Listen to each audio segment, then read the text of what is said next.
Buen día, amigos de Venezuela que nos siguen en la señal de Global TV 65.com.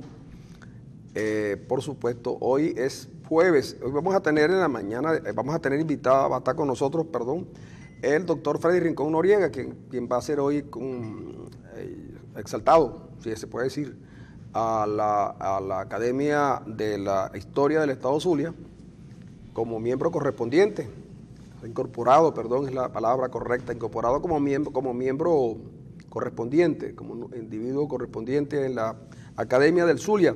Por cierto que hoy en el mismo evento va a haber un concierto de piano del reconocido pianista venezolano Leopoldo Betancourt, y las palabras del orador de orden es nada más y nada menos que el doctor Julio Portillo, que es uno de los mejores oradores que tiene el Estado Zulia. Julio Portillo, bueno, lo vamos a oír ahí, vamos a estar ahí en las horas de la tarde, después de las 5 de la tarde vamos a estar en el Teatro Baral, en el evento de donde se va a celebrar los 40 años de la Academia de la Historia del Zulia. Todo, bueno, no nos cambiaron, como aquí me dice alguien, que si nos cambiaron el periscopio por el endoscopio, y le dije no, nada de eso.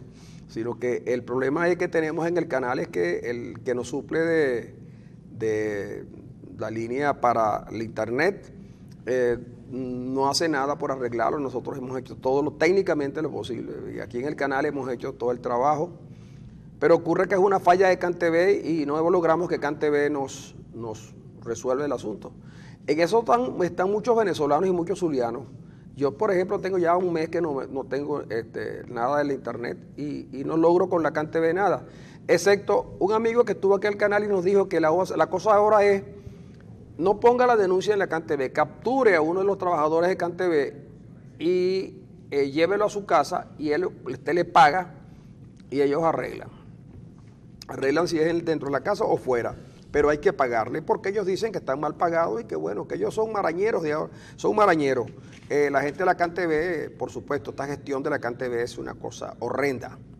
Y por eso no, señora, no crea, no se trata de ningún endoscopio, sino se trata de que nosotros no logramos cómo hacer que CanTV, y hemos tratado de tener otro servicio y tampoco nos ha servido para mucho.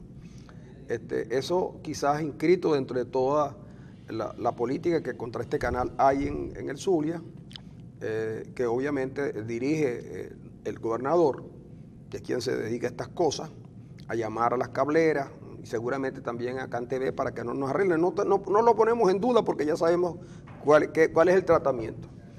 Si el gobernador quiere desmentirme, que nos ponga a internet. Es decir, el gobernador, porque hemos hecho todo el esfuerzo y no hemos podido arrancar. Tú tampoco tienes en tu casa. Yo tengo en mi casa. ¿Tienes internet? Pero, ¿por qué no tienes Java? No, tengo Java, pero no está mi nombre en el internet. Ah, no está tu nombre en el internet. Ay, caray. Entonces en mi casa está mi nombre, pero yo prometo que si me arreglan la internet, miren lo que les voy a prometer. Si me arreglan la internet, yo voy a renunciar a 4 bolsas CLAP de las 5 que me entregan.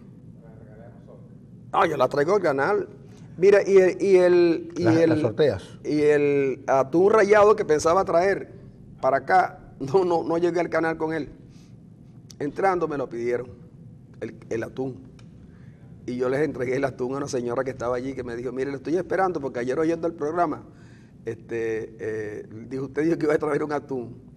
Y entonces se lo di y la señora me agradeció mucho y me dijo, dígale también saludos a Ender Arena y a ver si se le ocurre mañana traernos un kilito de harina de maíz precocida. Dicho esto, amigos, vamos a hablarles entonces de las elecciones nacionales, entre otras cosas, porque en los próximos días nosotros en Maracaibo vamos a tener la oportunidad de realizar el último gran debate de las elecciones norteamericanas entre Donald Trump y la señora Clinton. Va a ser aquí en Global TV probablemente un día de la semana que viene. Ya está todo arreglado, iba a ser este viernes, pero la señora Clinton estaba algo indispuesta. Entre otras cosas porque ayer después del debate ella salió muy mal, porque este señor Trump la llamó asquerosa, pues. Y entonces ella es una mujer muy limpia y Trump es un tipo aparentemente muy sucio y además tiene una manera de dirigirse a las mujeres tan extraños. Y además la gente cuando lo ve se va para la pared, cuando lo ve para la pared. No hay manera de presentar a la esposa de uno Trump. No, pero tú sabes que en la boda de Trump con Melanie, perdón. Con Melanie. Sí, porque ella no es Melania, ella es Melanie. En la boda de Trump con Melanie, ¿tú sabes quiénes asistieron? La pareja. Los Clinton. Y un día hay unas imágenes por allí que recogen un partido de golf donde Bill está con Trump. Yo no sé por qué Trump se puso bravo con esta muchacha llamada. Y entonces lo que dice, y que muestre las cartas, y el correo. Yo me acuerdo que en Venezuela también hubo una vez un presidente que hablaba de la carta, de una tal carta, ¿te acuerdas? Sí, claro. Un señor que hablaba de la carta. Pues bien, ese señor que hablaba de la carta perdió esas elecciones, después ganó otras, ¿no? Sí. Ahora te digo, el vocabulario de Trump, la manera de cómo Trump se dirige al pueblo norteamericano y a las autoridades norteamericanas se parece mucho a lo que tuvimos aquí en el pasado.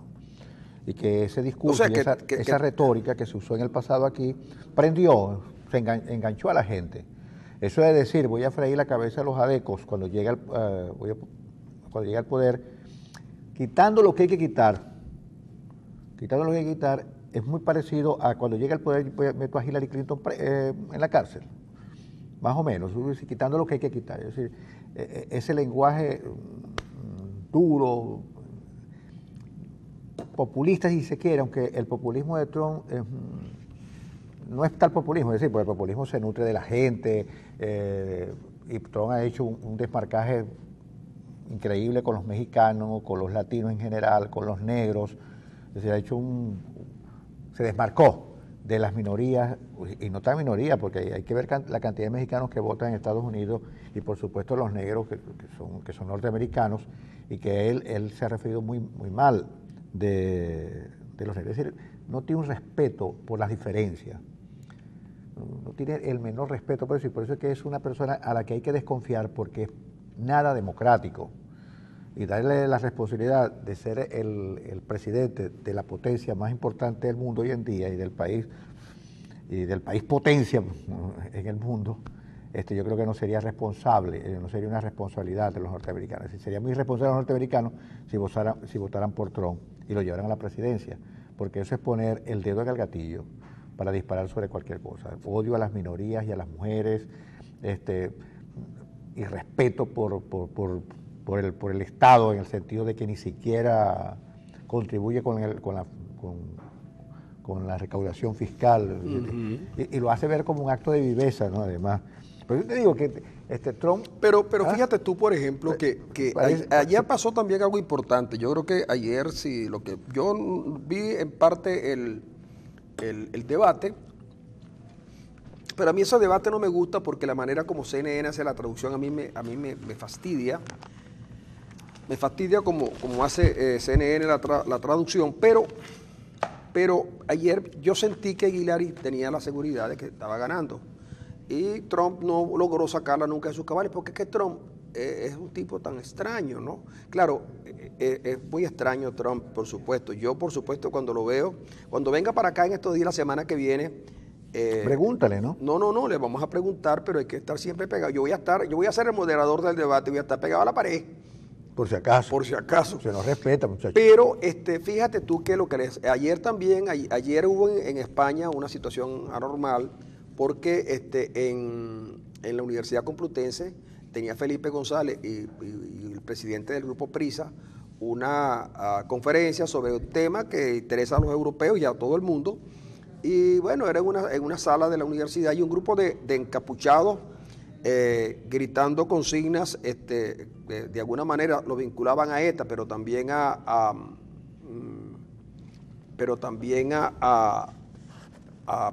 el grupo Podemos. Le interrumpieron la conferencia a Felipe González llamándolos fascistas. Saquen esos fascistas, unos tipos encapuchados que violentan cualquier discusión, que rompen con todo, pero tienen el tupé llamar fascista a los conferencistas. Ya ellos en una oportunidad le habían hecho lo mismo a Felipe González, porque esos grupos ultras de verdad terminan siendo instrumentalizados por el fascismo, y la actitud de este caballero llamado Iglesias, Quizás en Europa tenga algún sentido, pero ya en América Latina pareciera que ese tipo de desplantes pasan a otro plano. Pero fíjese la actitud de Trump y la actitud de este grupo fascista de España. Y yo escribía entonces en el tuit, decía, Trump ya fue comparado con Chávez, que no es poca cosa, ¿no? Tanto es que el gobierno venezolano reaccionó muy airado porque lo compararon con Chávez. Pero lo que le falta es que lo apoye Pablo Iglesias para que los días que quedan de campaña lo lleven a no sacar votos. Pero es verdad que el Podemos español tiene la retórica de Chávez, o la retórica del chavismo, los desplantes del chavismo. Y, ahí ya está, y bueno, lo del pelo largo ya es una pose de Iglesias, obviamente. Ya eso no se usa, Iglesias. Es una pose, es decir, el mechón ese que tú tienes atrás es una pose que en verdad no te queda muy bien. Pero volviendo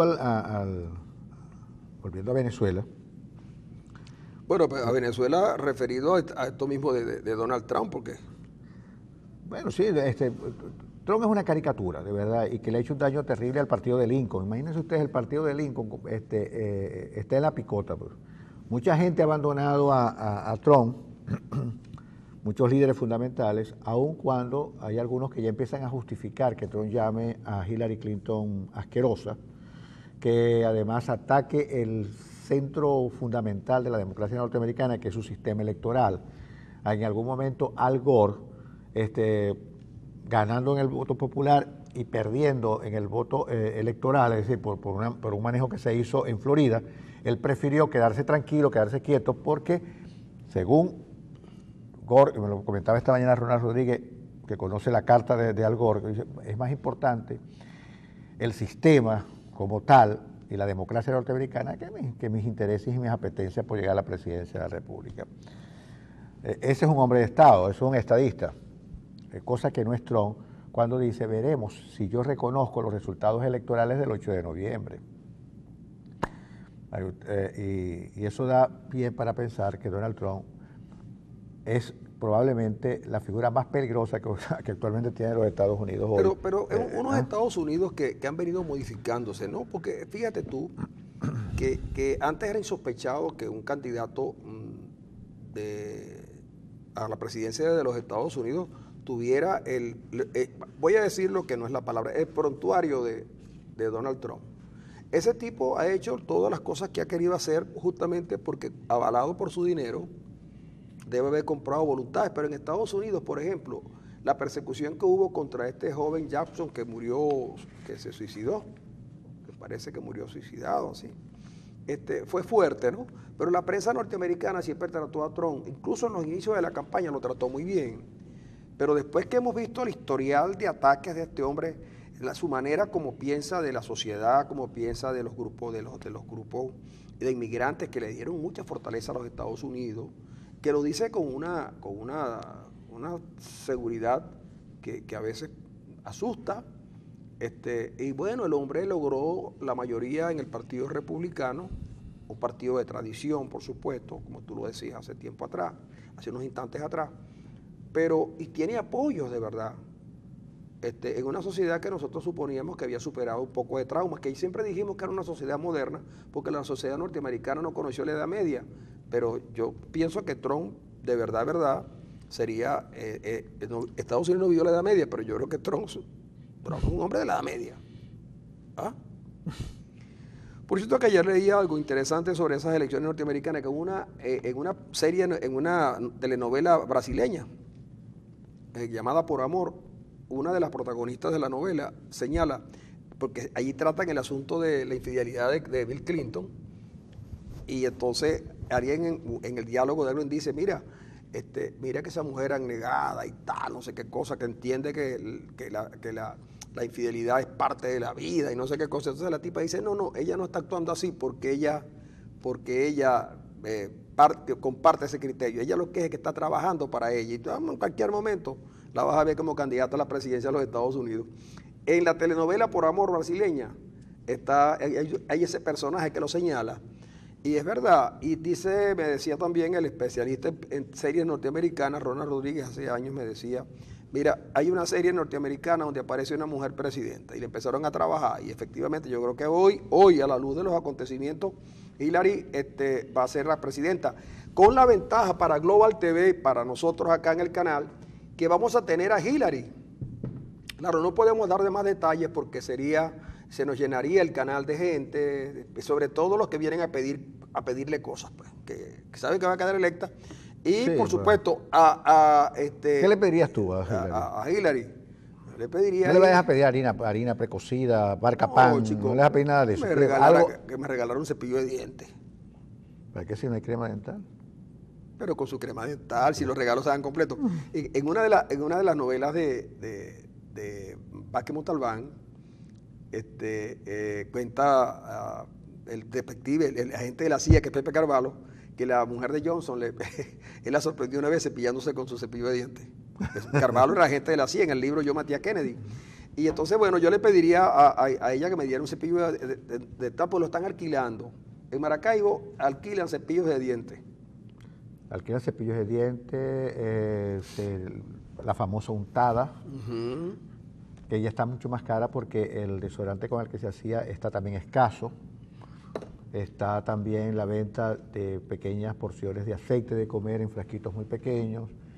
Es decir, están vendiendo cepillados a 500 bolívares en vasitos de café. Hay toda una modalidad. Oye, pero yo no tengo la gráfica, si la consigo que la pongas ahí. De verdad que en estos días hubo en la catedral una misa por los 75 años de Acción Democrática, ¿no? Oye, y la gente, y en vez de poner a un muchacho en la misa, oye, la suma de los señores que están allí llega como a 400 años. Era que pusieron una gráfica que colocó Paulino Montilla. Dice, misa de acción de gracia por los 75 años de edad. Y de verdad que no pudieron buscar un referente mejor para los 75 años. Creo que el más jovencito de todos es Américo Araujo. ¿Sí? Sí. Mira, la MUD debe lograr 245 firmas por máquina al día para triunfar.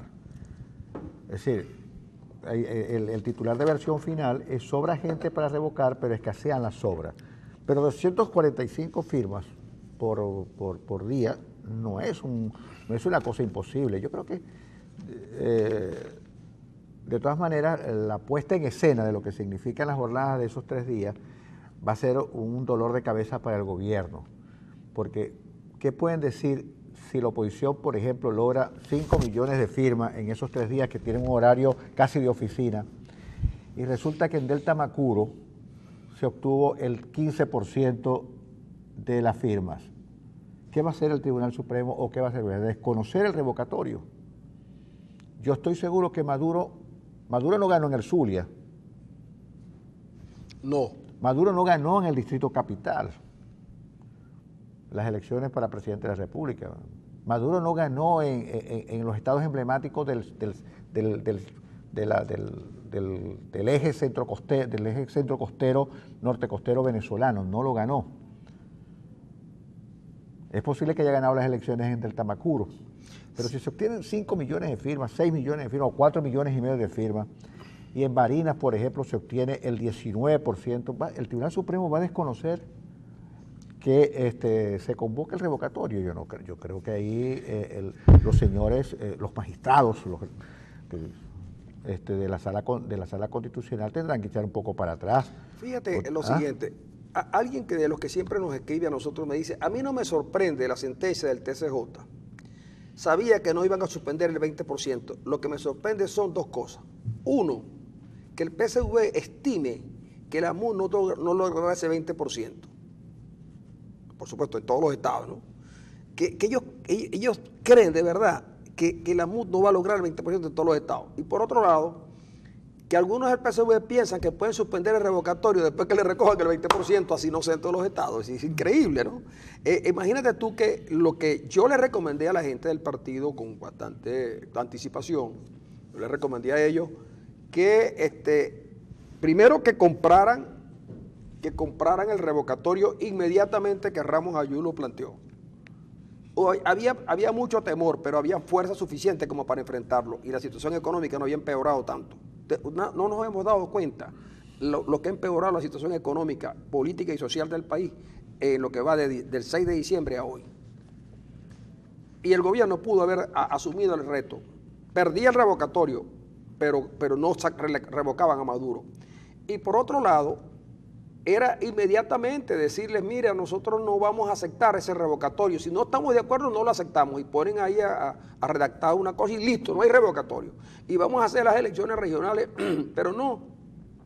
Mal aconsejado por el español Serrano Mansilla, porque parece que Serrano Mansilla es el que aconseja todo, decidieron ponerle cada vez un obstáculo a la mesa de la unidad, y la mesa de la unidad va saltando los obstáculos al punto que un día le va a recoger el montón de firmas, y entonces, como tú bien dices, y no es nada, que María no va, cuando la llamen, no va a ir, porque María no se va a meter con los perdedores. Tú llamas a María cuando tienes un chance, sí. Pero cuando tú has llamado a María y María se da cuenta que tú vas a perder, ¿qué hace María? Se va a la pausa. Sí,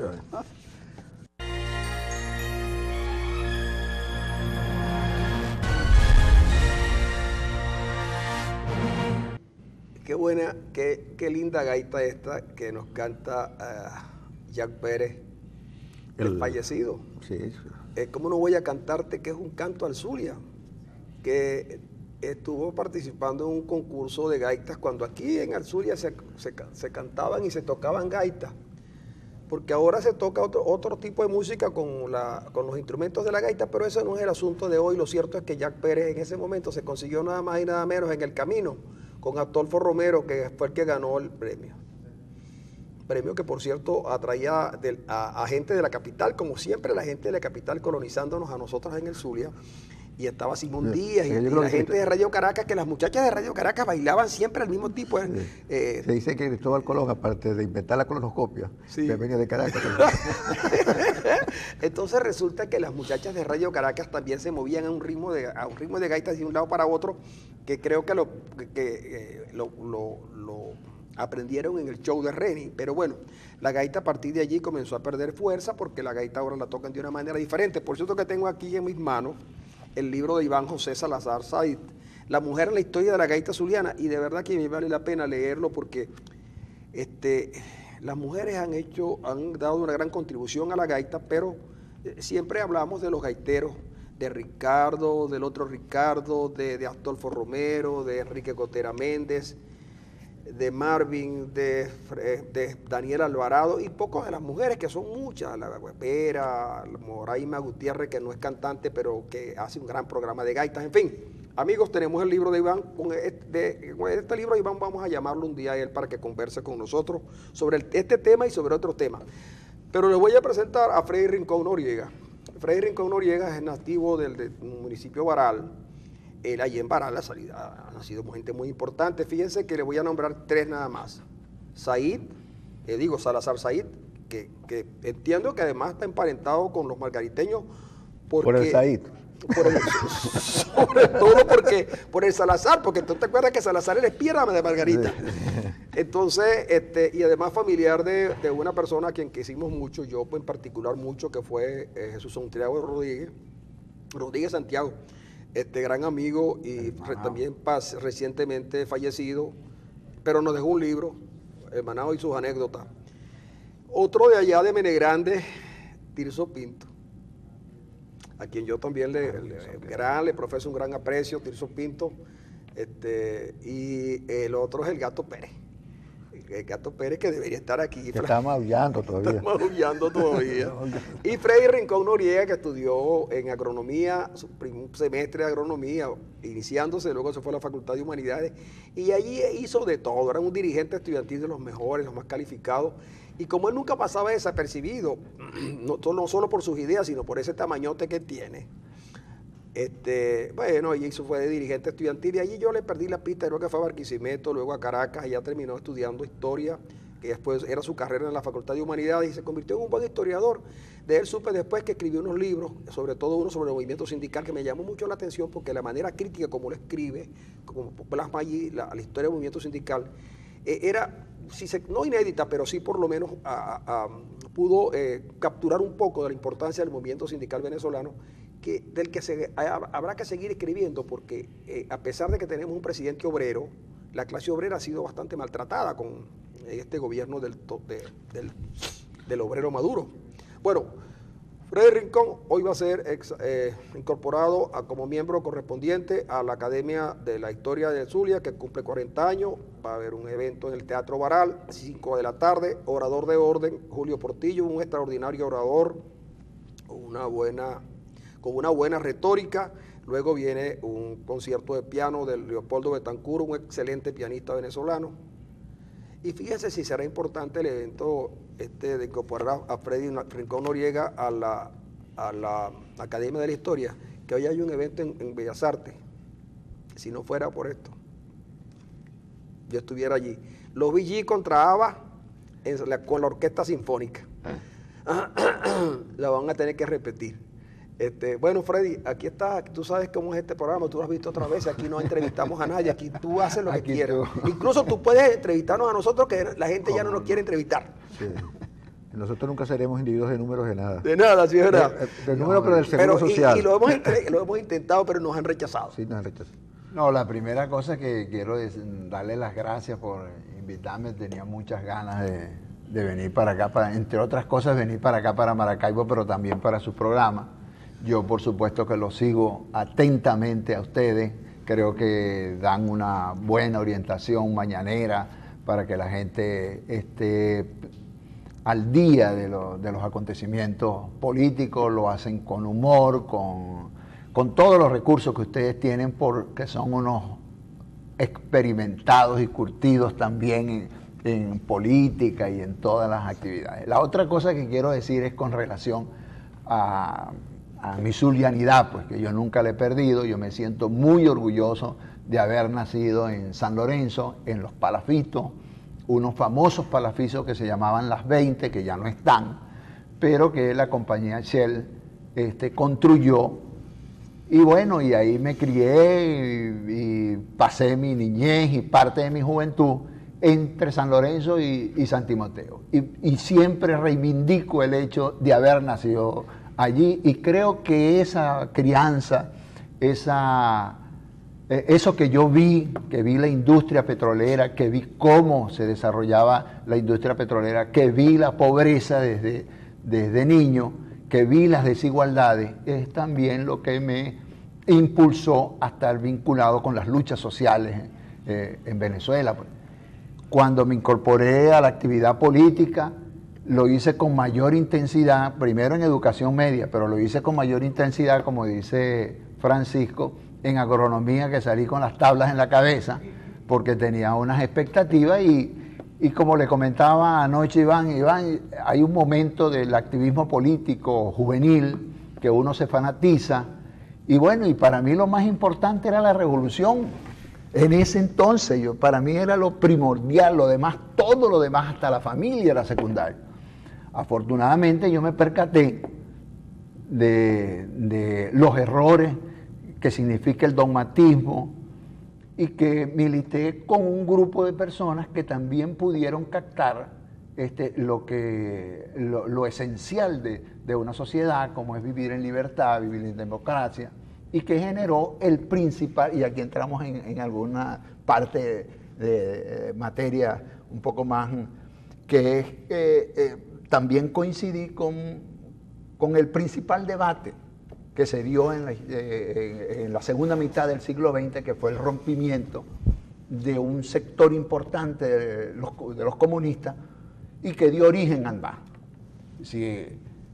A partir de allí, la visión no solamente mía, sino de buena parte, no solamente de los venezolanos, sino también de América Latina, porque si alguna cosa yo reivindico es que nosotros incluso nos adelantamos en cuanto al debate que se produjo en la segunda mitad del siglo XX sobre el marxismo, sobre el comunismo, que se conoció en Europa como el eurocomunismo, y que nosotros aquí, gracias a que también tuvimos dirigentes como Teodoro Pekov, cuando escribió el libro que no admitió pues la invasión a Checoslovaquia y que produjo pues un debate donde nosotros convinimos o llegamos a la conclusión de que lo importante era vivir en democracia y libertad por encima de cualquier otra cosa. ¿Qué crees que pasó? A propósito que tú mencionas eso, dice dicho que el MAS es lo mejor que la izquierda ha producido aquí en Venezuela. ¿Qué pasó con el MAS? Que de pronto, es decir, de haber hecho tremenda ruptura de todo tipo, política, epistemológica, su discurso, su manera de pensar la política, porque si el MAS tiene una virtud que es pensar la política desde la derrota. ¿Qué pasó con el MAS? Que de pronto la gente no nos dio la razón. Bueno, no le dio la razón a Luis, que no nos dio la razón. No me metas a mí en eso. No nos dio la razón, a pesar de que el MAS tenía una conexión íntima con la democracia, con la libertad.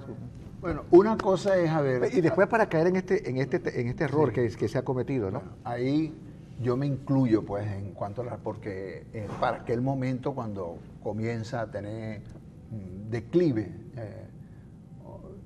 o que no supimos captar, yo formé parte de la dirección juvenil del MAS en aquel entonces, también no supimos resolver problemas organizativos del tratamiento de las tendencias, empezamos a innovar cosas, y creo que ya no es un problema de las ideas, sino un problema de la organización. Lo que le ocurrió al MAS es no saber manejar, no compaginar esa innovación en cuanto al pensamiento y el rompimiento con el dogmatismo y la organización que tenía que tener una correspondencia.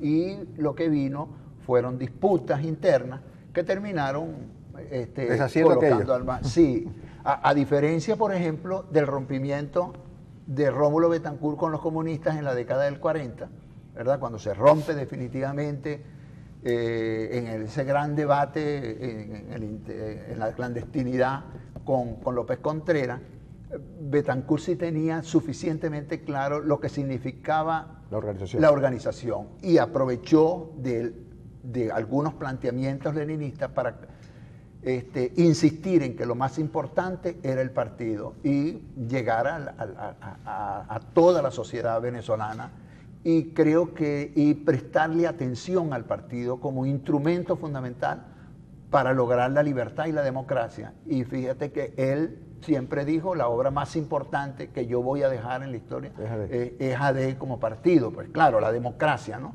Pero él sabía que la democracia se conquistaba a partir de un poderoso partido que llegara a todos los sectores. Había gente que creía en el aparato también. Teodoro creía en el aparato, Pompeyo, Freddy Muñoz, es decir, creía en el aparato, ¿no? Es decir, y de hecho eran hombres de aparato, ¿no? Sí. No, yo no digo que no creían. Ambos, Teodoro, Pompeyo, Germán Lairé, Caraquita, al cual rindo homenaje y me siento muy orgulloso de formar parte de esa generación que se formó bajo la conducción de figuras tan importantes como Antonio José Urbina o Luis Bayardo Sardi, dentro de la juventud. Pero lo que digo es que no supimos tratar con eficacia la organización, y sino las disputas internas. ¿Cómo es posible que hayamos despreciado figuras tan valiosísimas como Joaquín Baltasosa? O sea, no le supimos, cuando nosotros captamos cuando ellos... Por aquello de la pluma socialdemócrata de la que habló mucho Manuel Caballero en su momento.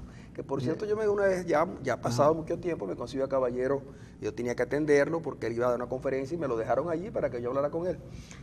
Y yo lo primero que le pregunté fue eso. Mire, yo estuve en una conferencia que usted en el Parque Central, yo tuve la suerte de estar allí y oírlo cuando usted habló de la pluma socialdemócrata, que por supuesto después usted escribió mucho y me dijo, bueno, y tú has visto cómo yo me he venido revisando, porque los historiadores nos revisamos. Sin duda. Si tú sabes quién soy yo, sabrás que... Y le dije, bueno, mira, y eso que dice Freddy es verdad, pero bueno, un día vamos a tomar un programa para hablar del MAS, porque es que yo sé que a Arenas le encanta, porque Arenas fue militante del MAS y él no lo puede evitar. Por eso le presté Qué cosas, atención. ¿no? Yo siempre trato de que él lo olvide, pero él sigue siendo, Es que, su corazón es... como decía, En su corazón late un sí podemos. Un sí podemos, como sí. dice Cabruja, el MAS de mis tormentos. El MAS de su tormento, sí, esa es una cosa que yo no he podido, él es lo que no coincidimos.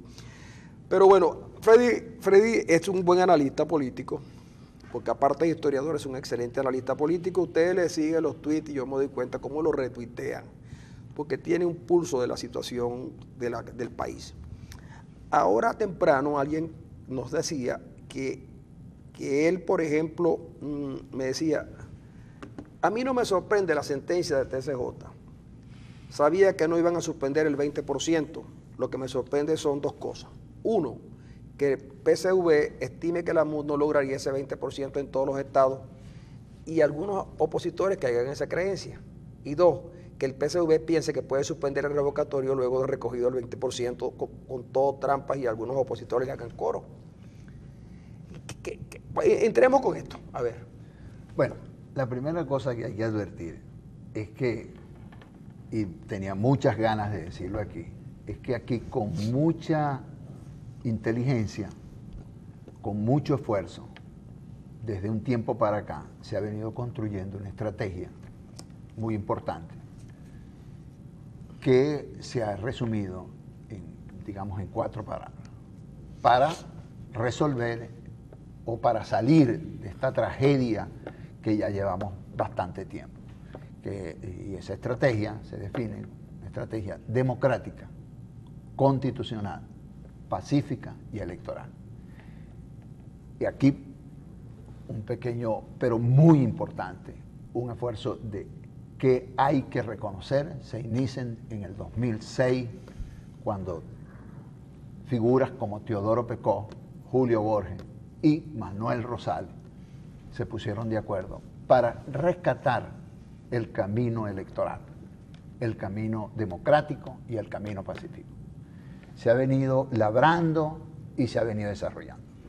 Toda esa estrategia ha pasado por no solamente el conflicto y la confrontación con el gobierno, sino con un sector de la oposición que probablemente uno pudiera explicársela desesperado, quiere resolver el problema de la noche a la mañana y de la manera más rápida posible. Y que no le permite analizar con qué enemigo o con qué adversario tú estás confrontando. Y no le permite ver con claridad. Entonces te decía que nosotros hemos tenido que vencer dificultades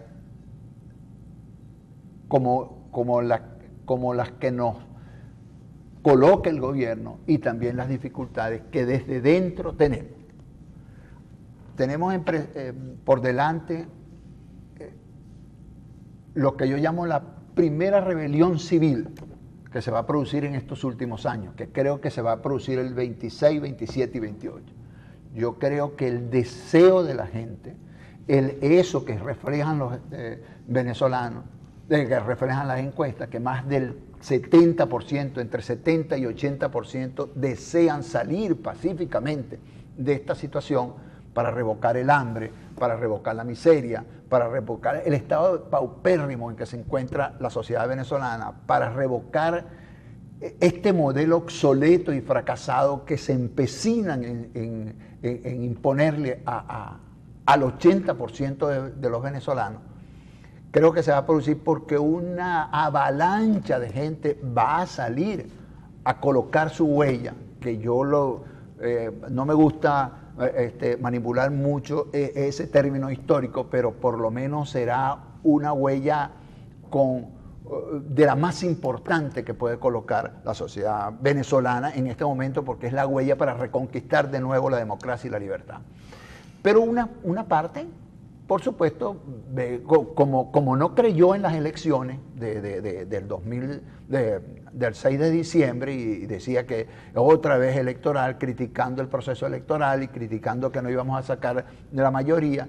Y bueno, ese mismo sector hoy se vuelve a oponer, porque a lo mejor tienen en su mente otra alternativa, pero no la desarrollan. Si algo no conoce la sociedad venezolana es que otra opción distinta a la democrática, constitucional, pacífica y electoral, yo no la conozco, nadie me ha propuesto, por ejemplo, o sea, nosotros estamos que saliera alguien que dijera, no, nosotros frente a esa estrategia que está desarrollando la MUD y un sector mucho más amplio que la MUD, que también la comparte, ese sector no propone ninguna otra alternativa. Y por supuesto tenemos al frente a un gobierno que está haciendo hasta hoy, ha dado demostraciones que tiene ausencia o por lo menos no respeta mucho la ética. que actúa como uno de sus armas fundamentales para combatir a su adversario, aunque ellos lo califican de enemigo, y eso sí me es muy importante a mí, porque cuando tú calificas al adversario de enemigo, contra el enemigo se vale de todo. Entonces se vale la mentira, se vale inventar truculencias, inventar el delito. Hasta hacerlo desaparecer forzosamente. Bueno, exacto, todas las cosas que han hecho. Pero de todas maneras yo tengo la confianza, tengo la seguridad que de nuevo algunos adversarios, una minoría desde la oposición, pero seguramente el gobierno se va a llevar una gran sorpresa, porque el pueblo va a responder, van a ser 3 días donde millones de venezolanos van a estar en la calle. No es un día, no es una hora, van a ser 3 días donde miles y miles de venezolanos van a estar en la calle manifestando su deseo de resolver esta situación de manera pacífica, electoral. Y dentro de la Constitución. Los que están hoy fuera de la Constitución es el gobierno, es este Tribunal Supremo de Justicia que sabemos opera y actúa de acuerdo a las indicaciones que le da el gobierno central o que le da el régimen. A alguna gente son tan puros que no les gusta que uno los llame gobierno, entonces hay que decirle de todo, pues el problema no está en los calificativos, el problema está en sus prácticas, ¿no? Sí, en las cosas prácticas. Sabemos que los que están en Miraflores, aunque yo uso un lenguaje distinto en el Twitter, porque eso me lo permite, porque yo veo el Twitter como una plaza pública donde todos decimos las cosas, pero ya aquí tenemos que usar. Pero también el Twitter ha sido, a la gente que escribe cosas en el Twitter también los buscan. ¿Cómo no? Yo, aquí por ejemplo, por cierto, adversaria un poco de la música. Necesita la terrible. Y necesita la terrible, claro. ¿Cómo no? Que yo creo que fue una cosa tremendamente. Y yo voy a aprovechar, Arenas, antes de cualquier cosa, porque esto no es publicidad, pero quiero decirle, mire, yo no tengo en mi carro ni armas, ni cordones explosivos, y mucho menos prendas militares. Entre otras cosas, porque a mí lo militar me da miedo. Yo no es que lo respeto, es que me da miedo. Y yo quiero que sepan eso por si acaso, ¿no? Y esto también, Arenas, yo sí les tengo miedo, hermano. Miedo, les tengo pavor. Yo no puedo ver a alguien vestido de verde porque salgo corriendo. A mí un fiscal me para, un fiscal que no viste de verde, desarmado, la licencia, pero nada más con el uniforme. Enséñame la licencia y yo le enseño. Y lo sé, porque en estos días íbamos por la avenida Bellavista y entonces Arenas iba conduciendo el vehículo entonces está la policía municipal y nos paran, pues. Dice carta médica. Oye, el tipo lo que le digo la carta médica y Arenas salió corriendo. Y entonces, yo no tengo miedo, sí, es verdad. Mire, les agradecemos que cuando ustedes vayan a detener a Arenas no vayan a hacer lo mismo que con Lester Toledo. ¿Okay? Ni Dios lo quiera. Dios lo quiera. A ese muchacho le han perseguido a la familia. De todos. No. Es que y en la medida en que se acerca, para mí, el desenlace final, que va a llegar, porque no son eternos, y por supuesto, tienen el sol a la espalda, porque el pueblo, no es la clase media, es el pueblo todo mayoritario, incluye todos los sectores de la sociedad que quieren. Basta ver las declaraciones que dieron este grupo donde estuvo Alcalá Cordón, los exministros, no sé qué, la marea socialista. Es que dentro del mismo seno del chavismo están desesperados por resolver este problema de manera pacífica. Por cierto, hay un informe que creo que va a la plenaria hoy, no sé si fue ayer, que lo firma Guevara, donde se habla de 11.000 millones de dólares de manejos irregulares dentro de PDVSA. Yo creo que son superiores a Petrobras. Y los de Petrobras están todos descabezados y están presos algunos. Pero Rafael Ramírez tuvo el tupé de pedir al Tribunal Supremo de Justicia que por favor lo protegiera de ese informe. Muy bien. Esto, Ramírez, pero te lo decimos en el próximo segmento porque ahora nos vamos a ir a la pausa. No le vayan a poner esta vez gaita a Freddy, que ya él se la sabe todo.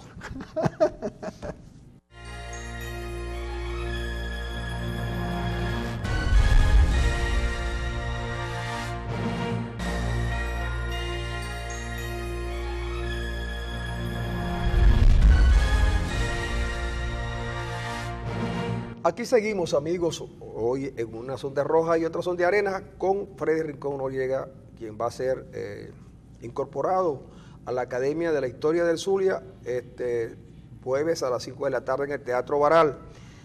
Pero voy a presentarles el libro del doctor Honorio Castejón, Tras las huellas de Doña Elba. Un día de esto vamos a estar hablando también acá con el doctor Castejón, un poco porque los zulianos ahora les ha dado por escribir sus memorias y sus cosas, y es bueno.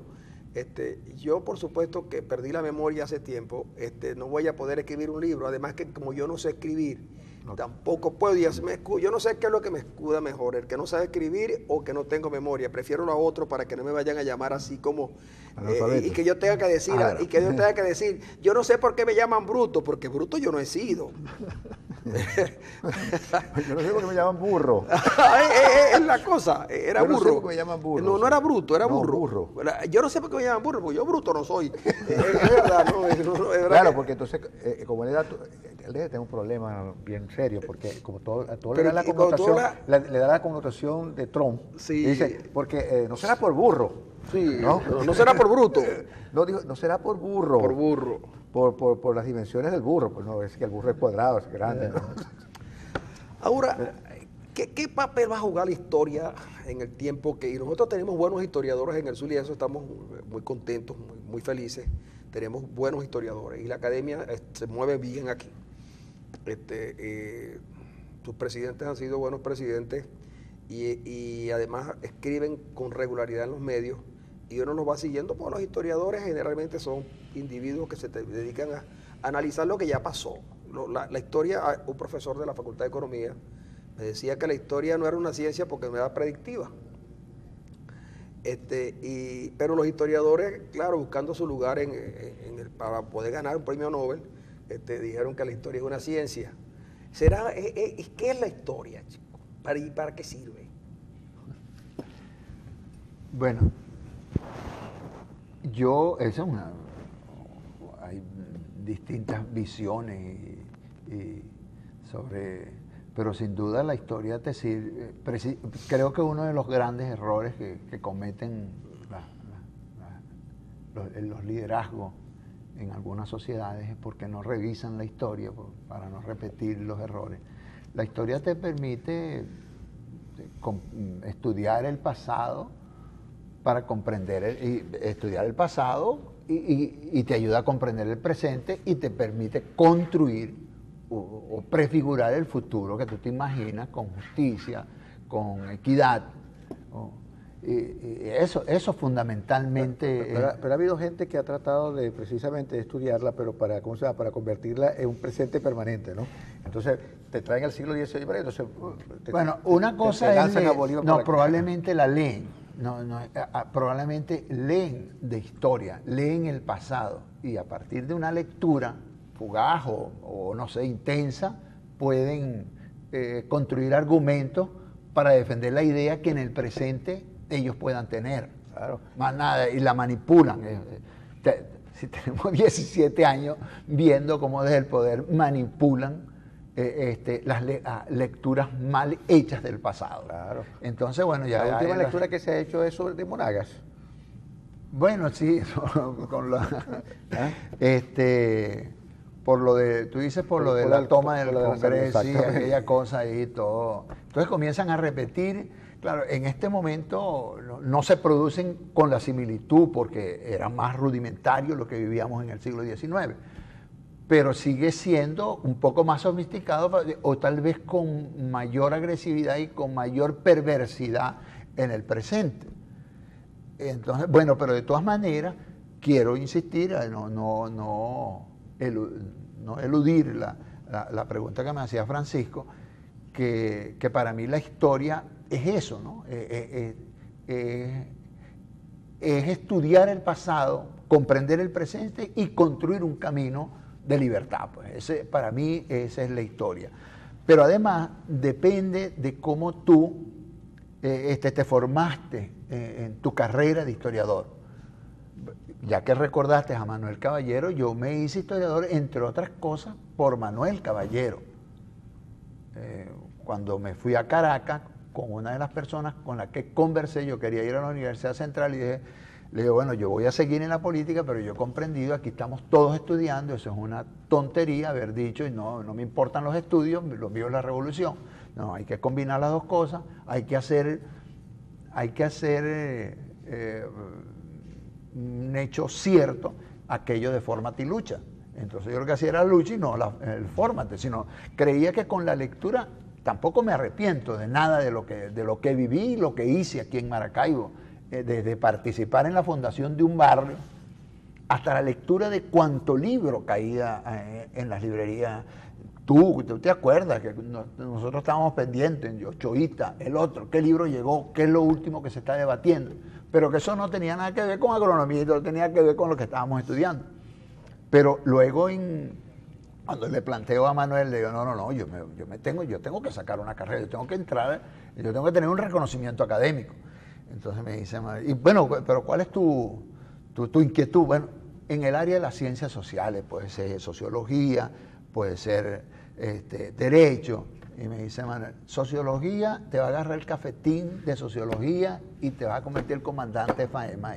Entonces, creo que, me dice, historia, yo te voy a recomendar historia porque nosotros en la escuela estamos introduciendo, o tenemos ya unos años, todo lo que fue la metodología de investigación histórica de la Escuela de los Anales de Francia, y eso te va a permitir tener los instrumentos necesarios, la técnica para investigar en todas las áreas de la ciencia social. Bueno, a mí me cautivó y efectivamente para mí me ha sido muy útil en mi vida desde que comencé a estudiar esa materia que llamaban, o no sé si todavía en la Escuela de Historia se llama, técnica de investigación documental y crítica. Entonces efectivamente tú sabías cómo afrontar o cómo abordar las fuentes históricas, cómo estudiarla, cómo interpretarla. Y bueno, y eso me ha servido y me sirvió, me entusiasmé tanto que al final, cuando presenté mi tesis, me gradué en la escuela, me hicieron la proposición de trabajar en el Congreso de la República, en esa magna obra que no tiene parangón en América Latina, como ha sido la colección del pensamiento político venezolano del siglo XX, donde participé en la recolección y organización de toda una documentación que te permite tener una visión general del pensamiento político venezolano del siglo XX. Perdón, un segundito, ¿qué queda de aquel Freddy Rincón que llegó a Caracas y se encontró con Caballero? ¿Qué queda de él? Bueno, no, yo sigo siendo, digamos, Manuel, o sea, yo primero muy agradecido y sigo siendo el investigador que aprendí en la Escuela de Historia. Yo nunca he abandonado ese esfuerzo y le agradezco eternamente a Manuel Caballero y fuimos, por cierto, que con Manuel... Y a la ruptura con el marxismo también te ayudó, Manuel. Claro, porque Manuel... nosotros en el MAS, Manuel siempre estuvo en una trinchera distinta. Él estuvo muy cercano a Teodoro, en cambio nosotros teníamos otra posición. Pero eso en ningún momento, eso es la mejor demostración de lo que es creer en la tolerancia, creer en que tú puedes debatir. Nunca, Manuel, nunca sobrepuso la confrontación que él podía tener en términos políticos en el campo de la investigación. Tan es así que cuando me graduó, él forma parte del jurado que discutió mi tesis cuando me gradué en la escuela. Y cuando hice el posgrado en Ciencias Políticas de la Universidad Simón Bolívar, se retrasó la discusión porque Manuel Caballero le pidió a la Escuela de Ciencias Políticas de la Simón Bolívar que por favor le permitieran, él iba a dar unas conferencias, un seminario en Londres, creo. Y entonces, permítame, yo sé que Frey iba a aceptar, yo quiero ser jurado de esa tesis, porque así como fui jurado, yo quiero ser jurado de su tesis en ciencia política. Y en ningún caso, por supuesto, hizo las observaciones pertinentes, las que él consideró, pero en ningún caso pudo afectar el hecho de que nosotros hubiésemos tenido diferencia política. ¿Sí? Y por supuesto, yo soy un admirador de Manuel como uno de los mejores, y señalo que Manuel Caballero para mí es uno de los mejores historiadores que ha tenido este país. Sí, porque claro, no es lo mismo ser un historiador exitoso a ser un político exitoso, no necesariamente. No, Claro. por supuesto que no. Y Manuel además de escribir, Manuel empezó a escribir desde muy niño como periodista, cosa muy similar, por cierto, con el doctor Ramón J. Velázquez, que desde niño comenzaron a escribir. Entonces, su inquietud era por el periodismo, pero terminaron también estudiando. Y la otras cosas. capacidad que tenía además para reconsiderar y para revisarse. Por ejemplo, el trabajo que él escribe sobre Betancourt dista mucho de las opiniones iniciales que él tenía sobre Betancourt. Por supuesto. Ahora, ¿para qué sirven las academias, Freddy? Mira, las academias son muy importantes porque por lo general, siempre hay fallas. Te reúne lo mejor. O sea, la gente que se esfuerza, porque es como todo. ¿Para qué sirve? La gente que quiere ingresar a las academias se esfuerza por hacer trabajos de investigación, por publicar libros, por entrar en el debate y por lo general esa es una corporación que reúne a los mejores del pensamiento. No quiere decir que estén todos, ¿no? Hay otros que no les interesa la academia, hay otros que fueron muy críticos, como fue Germán Carrera Dama, fue por mucho tiempo crítico de la Academia Nacional de la Historia. Le hacía porque en época que él un poco para estar bien con el poder tratan de escribir o decir o narrar o construir un relato que satisfaga al gobierno de turno. Sí.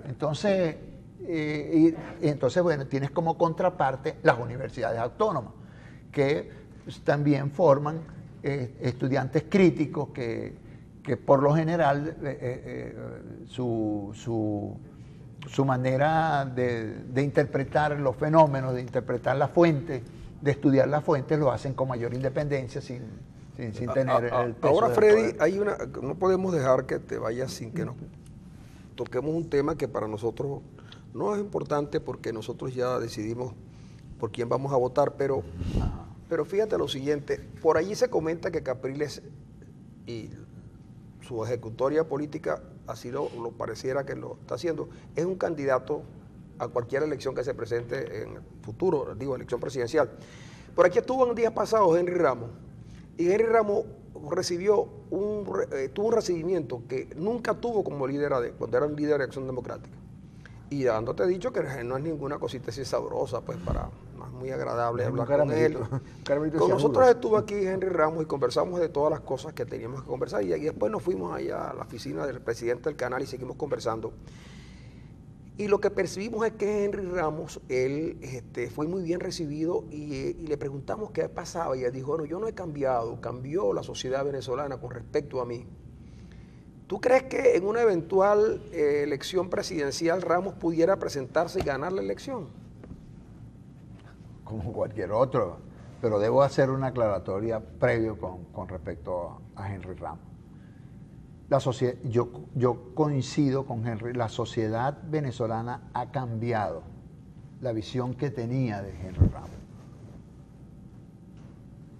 En los años ha escarmentado. No. Ha cambiado la visión porque también ha cambiado la sociedad y ha vivido situaciones que la ha obligado a la reflexión.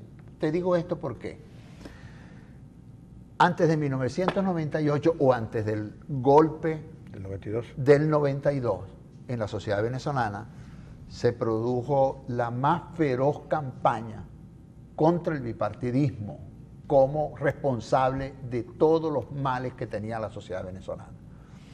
Se cultivó la antipolítica, se divulgó con mucha fuerza la culpabilidad de estos dos partidos, destacando los déficits que tenía la democracia venezolana, destacando los errores que se veían, pero sin reivindicar las cosas buenas que se habían hecho desde 1958 para acá, ni siquiera las que se habían hecho durante el siglo XX venezolano, porque ese esfuerzo de construir la democracia, de pelear por tener nosotros una sociedad democrática, de construir un país, chico. Un país, todo ese esfuerzo, la modernización del país, fue obviado solo porque querían desplazar de poder fundamentalmente Acción Democrática. Y entonces Acción Democrática fue sometida a la campaña más feroz, porque participaron medios de comunicación social, participó la banca, participó buena parte y que se habían, por cierto, que se habían beneficiado de Acción Democrática. Una vez beneficiado, una vez enriquecido a la sombra del Estado también, ya no les era suficiente, querían tener control directo del Estado, de todo, del gobierno. En esa campaña, por supuesto, fue muy golpeado duramente, claro, Acción Democrática y sus dirigentes o los que militaban allí. No niego que en Acción Democrática había, porque era un partido muy grande, había ladrones, ágrafos, pero también había mucha gente que estudiaba, mucha gente que leía, mucha gente que escribía. Esa imagen que la gente tenía, la gente destacaba de Henry Ramos, era del dirigente fogueado de confrontación en el Parlamento, pero no se adentraba de que era una persona inteligente, una persona que estudiaba, una persona que se esforzaba por su formación, y por eso causa un gran impacto en la Asamblea Nacional cuando él dice: yo conozco de esta materia, yo sé porque he estudiado el liberalismo, yo sé porque yo he presentado una obra sobre el liberalismo, y como yo conozco esa obra, me atrevo, y muchos de los historiadores la conocen, Germán Carrera Dama, Elias, saben que a pesar de que Henry no formó parte de la academia, es uno de los trabajos más importantes que se ha escrito en Venezuela sobre liberalismo, el más completo. Bueno, y debo advertir que tiene también un trabajo extenso sobre populismo.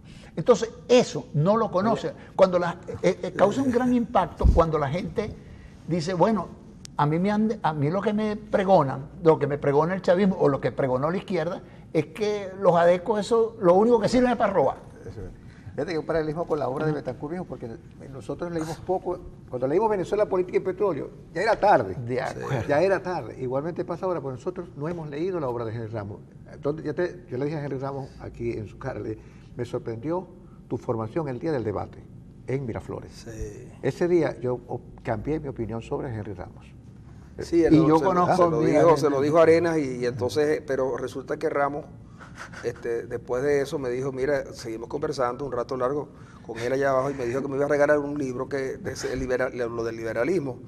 Y yo quiero que Freddy, que yo sé que como tú lo conoces, le dije que las promesas se cumplen, y que yo no lo voy a olvidar nunca. Después me dijo, que yo voy a seguir en este canal por mucho tiempo, ¿no es verdad? No, yo le sugerí, Mario, después me dijo Henry, yo no he tenido oportunidad porque como ustedes saben, yo me fui para un pueblo que se llama Canuabo a vivir, a reencontrarme con un Moteo San Lorenzo, pero en la costa, en los valles altos de Carabobo. Y entonces ese pueblito yo me siento muy bien porque puedo leer, estudiar, y no tengo la oportunidad. Pero yo le sugerí a Henry que debía aprovechar la oportunidad, ojalá alguien se entusiasme y le proponga al propio Henry Ramos, porque está muy costosa también la cosa, la reedición, porque ese es un excelente trabajo que toda gente que estudia historia de las ideas políticas en Venezuela universales debería leerse. Él hizo un resumen rapidísimo, pero del libro que está escrito, que ya escribió sobre el populismo,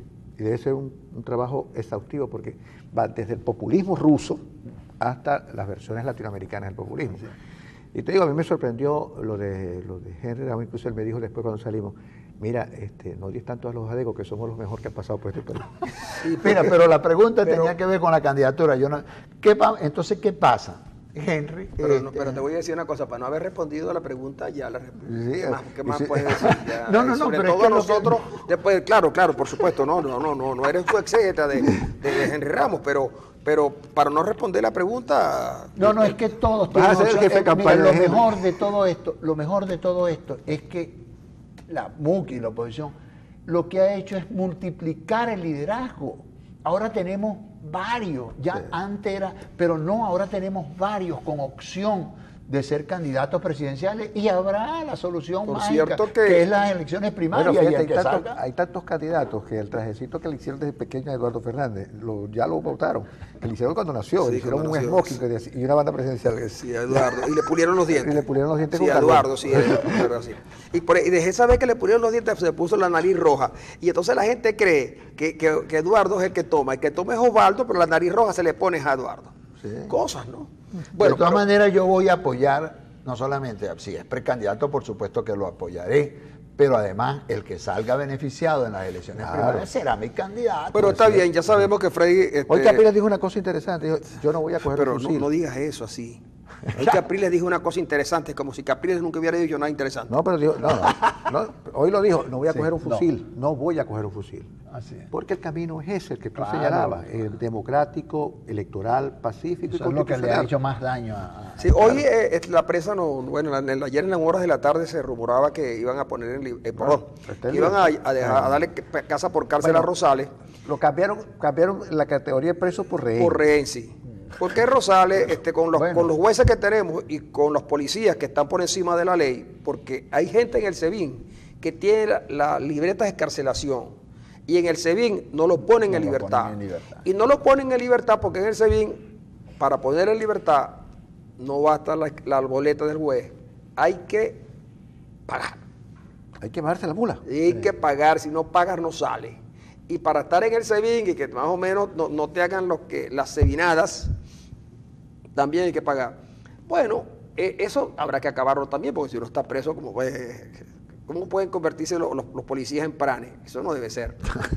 Y luego, si alguien tiene la libertad, algunos venezolanos presos, como Carlos Melo, por ejemplo, y unos venezolanos desaparecidos como Alcedo Mora, compañero Alcedo Mora, militante de la revolución desde la época de ruptura, desaparece, y a José Vicente Rangel, ni al otro caballero William, ni a ninguno más les preocupa dónde está Alcedo Mora.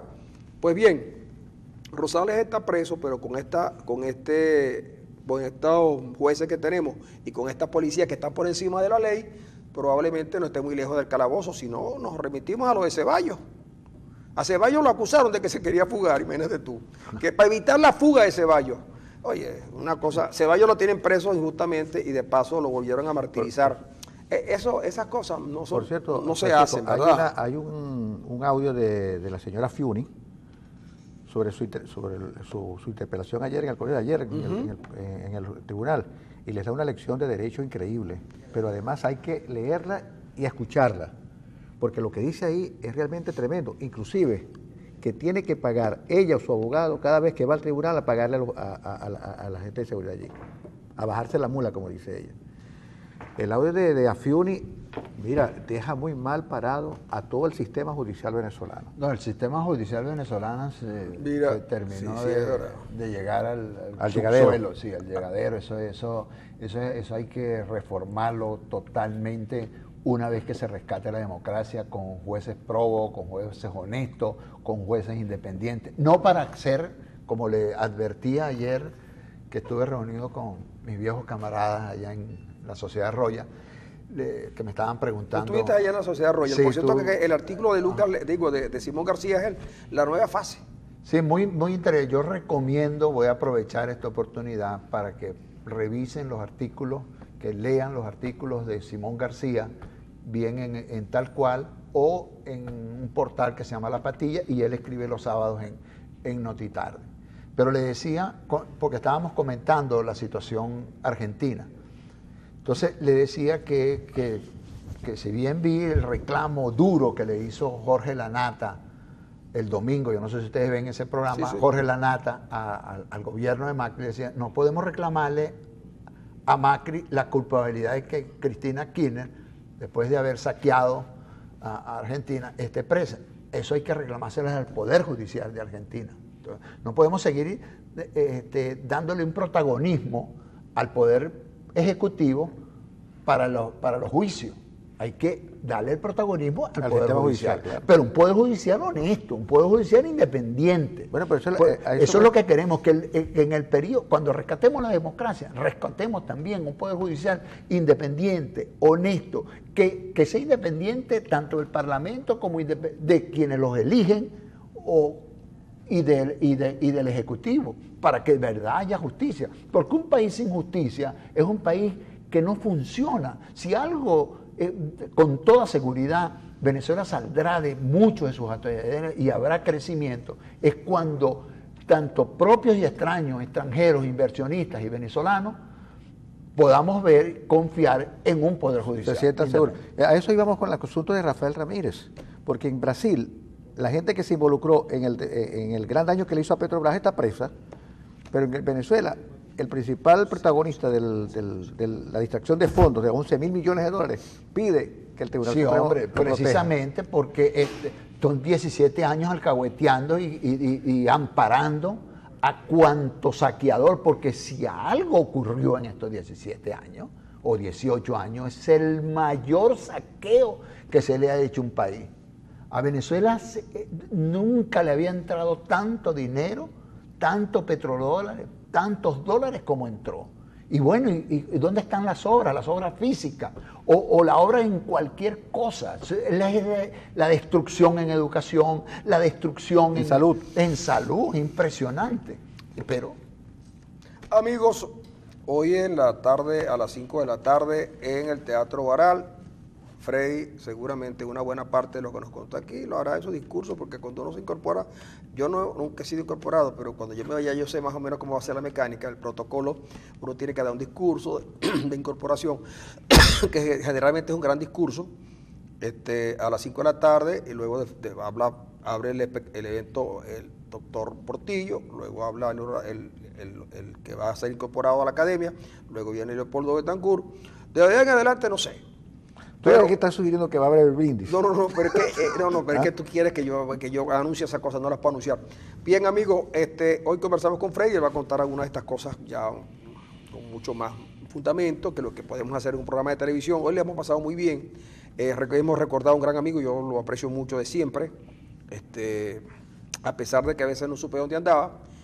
Una que otra vez lo acompañé en sus correrías políticas, pero después lo dejé porque él andaba mucho con Felipe Mujica y yo no, tenía mucho más amistad con el Gordo Pérez, que ya no es gordo.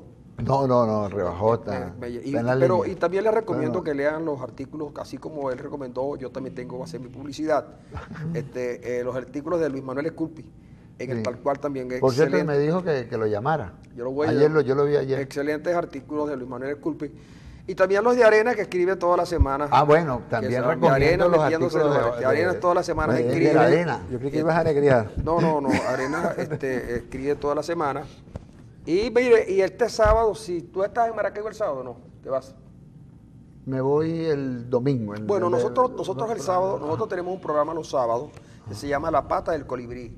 Ahí está Ángel Monago, periodista muy reconocido en Zulia, el periodista Darwin Chávez de Bien Dateado, de Verdades y Rumores, Damaso Jiménez de Bien Dateado, Ronald Rodríguez, que tiene más columnas que el Partenón en los medios, doctor Arenas y yo, hacemos un programa los sábados, en La Pata del Colibrí, que ahí contamos cosas que nadie sabe. Qué cosa tan y a veces nos conectamos con Maybor Petit allá que también es de La Pata del Colibrí en Nueva York, para que nos cuente lo último de los muchachones esos que no sabían en lo que andaban metidos. Amigos, le damos las gracias a Freddy, los invitamos para esta tarde en el Teatro Baral y nosotros nos vamos, pero mañana regresamos con ustedes.